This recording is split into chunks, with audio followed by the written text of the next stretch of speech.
Mun caught with illegal firearm claims it came from another Rastaman. Guyana Times, a 38-year-old Mun was arrested early Sunday morning outside a popular sports bar on Middleton Street, Campbellville, Georgetown, after being found in possession of an illegal firearm. Acting on information received, police ranks arrived at the location around 3:15 a.m. and observed the Mun standing among a group near the establishment. Upon conducting a search, officers discovered a .38 revolver with its serial number filed off. The firearm contained a single spent shell. When questioned about his status as a licensed firearm holder, the Mun stated, "I got the firearm from another Rastaman." The suspect was immediately arrested and taken to the Kitty Police Station, where he is currently in custody as investigations continue. Law enforcement authorities remind the public that the possession of illegal firearms is a serious offense that endangers public safety. The police remain committed to eradicating illegal weapons from communities to maintain security and order. Murder convict claims abuse at Mazaruni prison over meal refusal. Guyana News, Colin Allen, a 39-year-old inmate serving a 100-year sentence at Mazaruni prison, has alleged that he was severely beaten by prison wardens over the past 3 days after refusing meals. According to Allen's mother, Pamela Allen, the assault has left her son with a swollen face and visible injuries to his back and ribs, with claims that his ribs may be fractured.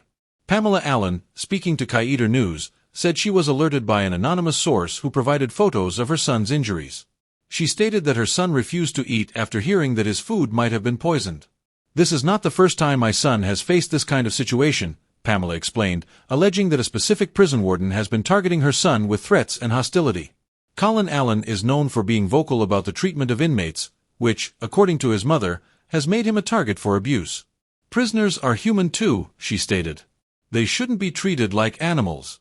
She has called on the Guyana Prison Service to intervene before the situation escalates further. Prison authorities deny knowledge. Efforts by Guyana News to reach the public relations officer of the Guyana Prison Service were unsuccessful. However, an officer at Mazaruni prison said he was unaware of the incident but could not comment, as all inquiries must go through the Director of Prisons. Background on Colin Allen. Allen is serving his sentence for the 2015 murder of 77-year-old pensioner Danrasi Carmen Ganesh at her Montrose, East Coast Demerara home. CCTV footage from the crime scene reportedly showed Allen attacking the elderly woman. Despite the jury's guilty verdict and Justice Navindra Singh's harsh sentencing, Allen has maintained his innocence and has filed an appeal, claiming his trial was unfair and the sentence excessive.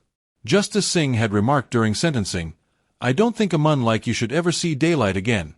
Allen was handed the maximum sentence after the jury unanimously convicted him. Call for transparency and action. Pamela Allen has reached out to the media, citing a lack of response from prison authorities over the weekend.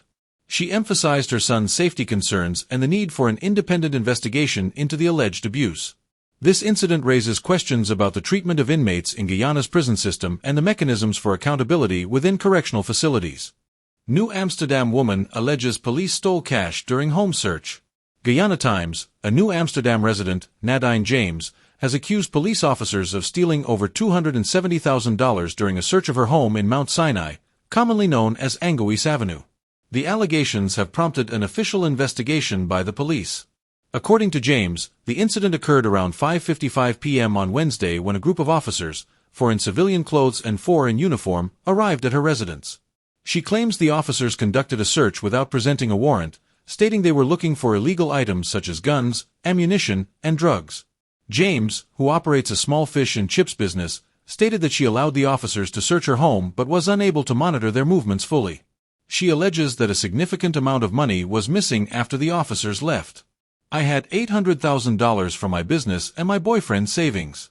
After they left, I found $400,000 missing from one purse and $300,000 from another," James said. Her boyfriend, Ryan Bandon, who is a heavy-duty vehicle operator, confirmed that he had $670,000 in savings stored in the wardrobe, but only $510,000 remained after the search. The funds, he explained, were intended to purchase a vehicle to support James' business. James also claimed that the officers prevented her from recording the search on her phone, further fueling her suspicions. Previous search incident. James noted that this is not the first time police have searched her home. A similar incident occurred in May, though no allegations of theft were made at that time. Regional Police Commander Senior Superintendent Shivprasad Bacchus confirmed that a report has been filed and that an investigation is underway. The couple has expressed frustration and concern over the alleged theft and its potential resolution. If the matter goes to court, the most they might do is dismiss the officer, Bandon stated. But what happens to the money we've lost? The police are urging anyone with information related to the incident to come forward as investigations continue. 78-year-old pedestrian dies in truck collision at Peters Hall. Tragedy struck early Monday morning as a 78-year-old pedestrian, Sheikh Hassan of Hearst-Telling, East Bank Demerara, lost his life in a fatal collision with a truck near the Demerara Harbor Bridge. The truck, bearing registration number GAC 6742, was driven and owned by Arif Hussain, a 32-year-old resident of Annandale, East Coast Demerara. According to police reports, the truck was traveling north along the roadway when traffic ranks at the bridge signaled the northbound traffic to proceed. As the lorry moved forward, Mr. Hassan reportedly attempted to cross the road from east to west. Tragically, he was struck by the front of the vehicle. Emergency medical technicians arrived promptly at the scene but pronounced Mr. Hassan dead on arrival. Authorities are continuing their investigation into the incident and remind road users to exercise caution and vigilance at all times. Businesswoman facing 68 fraud charges granted $20.4 million bail. Omika Primo, owner of Primo's Imports and Taxi Service, has been granted bail totaling $20.4 million after appearing before Acting Chief Magistrate Faith McGusty at the Georgetown Magistrates Courts. Primo faces 68 charges related to a multimillion-dollar fraud scheme allegedly targeting victims across several regions in Guyana. Initially charged and arraigned earlier this month, Primo was not required to plead at that time and was remanded to prison pending today's court hearing. During the proceedings, her attorney, Everton Singh Lamy, successfully argued for bail, highlighting Primo's constitutional rights and pointing to delays in the prosecution's preparation as a barrier to the timely progression of the case. Primo is accused of fraudulently obtaining over $51.57 million from customers by promising vehicle deliveries that never materialized. Victims span regions 3, 4, 5, 6, and 10, with many reporting severe financial losses. The court noted the complexity of the case, revealing that additional charges may be forthcoming as investigations continue. Primo's next court appearance is pending further disclosures and updates from the prosecution. Bartica resident pleads guilty to DUI charge, fined $200,000. Shehan Alan Gaban, a 50-year-old resident of Bide Rabo Road, Bartica, has been fined $200,000 after pleading guilty to a charge of driving under the influence, DUI. Mr. Gaban appeared before Magistrate Tariq Mohammed at the Bartica Magistrate Court, where he was charged with operating a motor vehicle while his breath alcohol level exceeded the legal limit. The charge was brought under Section 39A(1) of the Motor Vehicle and Road Traffic Act, Chapter 51:02, as amended by Act 17 of 2022. Upon entering a guilty plea, Mr. Gaban was fined $200,000. Failure to pay the fine will result in a 3-month imprisonment sentence. This case underscores the ongoing commitment of law enforcement authorities to promote road safety and enforce laws aimed at reducing incidents of impaired driving. Venezuelan woman charged with trafficking in persons. Andreina Jimenez, a 27-year-old Venezuelan national residing at Lot 91 Robb Street, Georgetown, has been formally charged with multiple offenses related to human trafficking.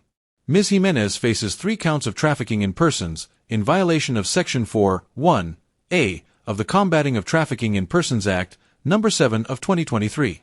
Additionally, she has been charged with 1 count of unlawful withholding of identification documents, contrary to Section 5(1) of the same act. The defendant appeared before Acting Chief Magistrate Faith McGusty at the Georgetown Magistrates Court No. 5 earlier today. She pleaded not guilty to all 4 charges. Bail was granted in the sum of $300,000 for each of the 3 trafficking charges and $100,000 for the charge related to withholding identification documents, amounting to a total bail of $1 million. The court has set December 16, 2024, as the next date for reports and statements. These charges stem from an investigation into allegations of trafficking involving 3 individuals, Dorsabel Rojas, Yanelis del Carmen Medina, and Stephanie Rodriguez, reportedly committed between May 1, 2024 and August 2024. Authorities remain committed to combating human trafficking and ensuring justice for victims. Fisherman sentenced to 10 years for manslaughter of neighbor. Guyana Times, Ramesh Ramdeen, a 25-year-old fisherman from Meetan Mirzorg, West Coast Demerara, has been sentenced to 10 years in prison for the unlawful killing of his neighbor, Noel Singh, in 2019. Ramdeen pleaded guilty to manslaughter, admitting responsibility for Singh's death during an altercation on October 20, 2019. The sentencing, handed down by Justice Joe and Barlow at the Demerara High Court, includes time already served since Ramdeen's arrest on October 28, 2019. Incident Overview. The fatal confrontation occurred at approximately 6:40 p.m. on October 20, 2019, outside Singh's home in Meet Mirzorg. An argument between the two fishermen escalated when Singh, 27, reportedly attacked Ramdeen with a cutlass, striking him multiple times. Ramdeen retaliated by stabbing Singh with a knife retrieved from Singh's pocket and subsequently pushed him into a nearby gutter. Bystanders found Singh in the gutter and summoned emergency services. He was pronounced dead on arrival at the Leonora Cottage Hospital. An autopsy confirmed that stab wounds to the heart caused his death. Ramdeen was arrested 2 days later in Bartica, East Bank Essequibo, and confessed to the crime in a detailed statement to police. Sentencing details. During the hearing, state prosecutors Pranita Siraj, Mikhail Paran, and Rabina Christmas highlighted the gravity of the offense, while defense attorney Kiswana Jefford argued for leniency, citing Ramdeen's acceptance of responsibility, remorse, and potential for rehabilitation. A probation report revealed that Ramdeen acted in self-defense during the altercation. Justice Barlow also considered evidence suggesting Singh may have been the aggressor and under the influence of alcohol at the time of the incident, as indicated by autopsy findings. Justice Barlow began with a base sentence of 18 years, reducing it by 3 years due to mitigating factors such as Ramdeen's cooperation and remorse. An additional 5 years were deducted for his early guilty plea, resulting in a final sentence of 10 years. Rehabilitation mandate. The judge directed that Ramdeen participate in educational, vocational, and behavior modification programs during his incarceration to prepare him for reintegration into society. Victim's family seeks justice. Singh's sister described him as a kind and hard-working individual, calling for justice and expressing deep sorrow over the loss. Mike Charles remembered 1 year later, new book to honor his legacy. Newsroom. 1 year after the tragic helicopter crash that claimed the lives of Lieutenant Colonel Michael Charles and 4 other servicemen, the late pilot's legacy is being honored with a memorial service and the announcement of a forthcoming book celebrating his life. The solemn occasion, attended by President Irfan Ali, family members, friends, and colleagues, marked a poignant tribute to Charles, remembered as an exceptional pilot, dedicated serviceman, and a hero who touched countless lives. A tragic loss. Charles was among 5 servicemen who perished on December 7, 2023, when the Bell 412 helicopter he piloted crashed in the dense jungles of Region 7, Cuyuni Mazaruni. The other fallen servicemen included Brigadier Gary Beaton, Colonel Michael Shahoud, Lieutenant Colonel Sean Welcome, and Warrant Officer Jason Khan. Reflecting on the tragic loss, Brigadier Omar Khan, Chief of Defense Staff, shared heartfelt words about the team's commitment and sacrifice. These men were uniformed heroes, dedicated to their duties. While the pain of their loss remains profound, their service and spirit continue to inspire us all, he said. During the service, Brigadier Khan revealed that a book chronicling the extraordinary life and service of Mike Charles is currently being written. This man served exceedingly well, and his story deserves to be told as a testament to his patriotism, courage, and dedication, he stated. Charles's widow, Lolita Fernandez, delivered an emotional tribute, recalling her husband's infectious laughter, magnetic personality, and passion for his country.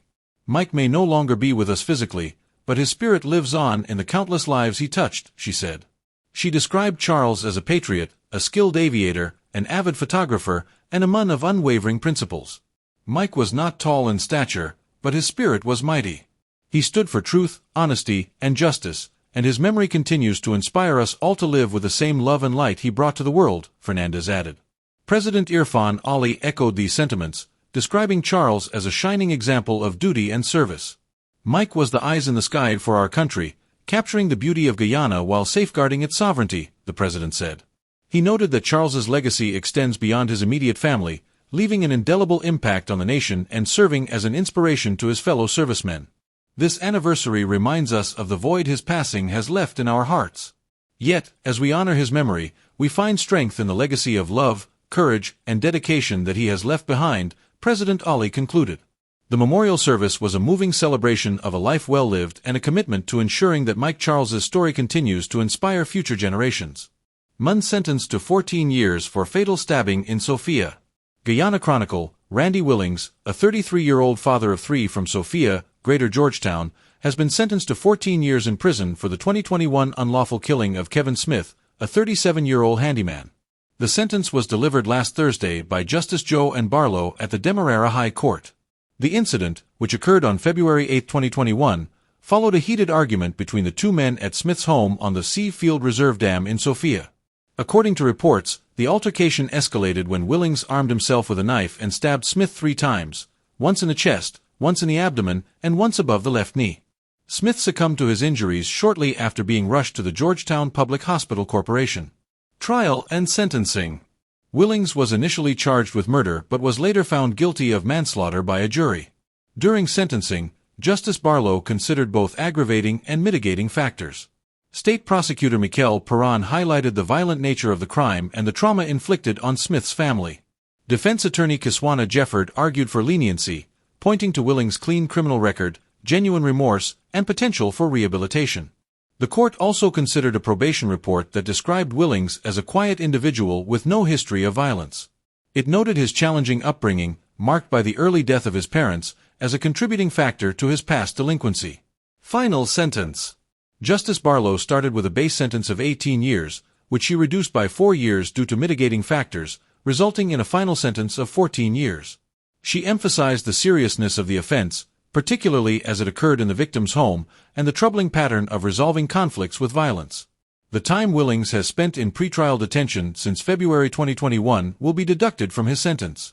Additionally, the judge ordered that he participate in behavioral, academic, and vocational training programs while incarcerated to prepare for reintegration into society. In his final remarks, Willings apologized to Smith's family and the court, expressing deep remorse for his actions.